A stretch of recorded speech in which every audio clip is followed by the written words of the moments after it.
د بې کیفیته او تاریخ تیره توکو د راټولونې کمیسیون چې له لسو دولتي ارګانونو څخه جوړ دی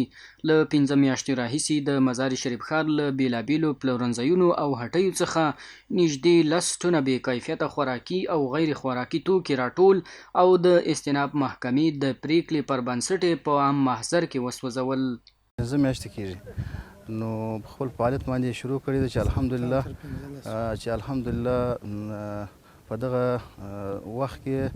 4 شپېته قلم مواد راټول کړي دي چې لسګونه تونه کېږي ده.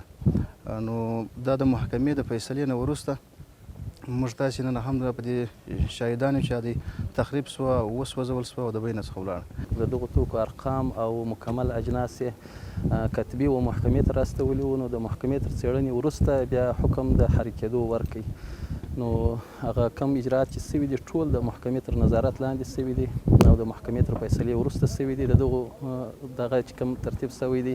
په همدې حال کې یو شمېر استازي چې په دې کمیسیون کې غړیتوب لري په دې برخه کې د خلکو همکارۍ څخه مننه کوي او په عموم کې له سوداګرو څخه غواړي چې بې کیفیته توکو د راوریدولو مخنیوی دې وکړي او هغه څوک چې سرغړونه کوي نو جدي قانوني چلن به ورسره وشي. عزازم شهریای ما داریم که اینا مطمئن باشن که ما این کمیسیون کارش دوامدار است دوام داره و انشالله ما به کار خود ادامه میتیم. په ښار کې خلک ډیر خوشحاله دي او بس زموږ سره الحمدلله ښاروالي او ناحیې امیرین او کارمندان یې ټول زموږ سره په دې کې همکاره دي او دا زموږ وظیفه ده، دا زموږ خدمات دي چې مسلمانانو ته ملت ته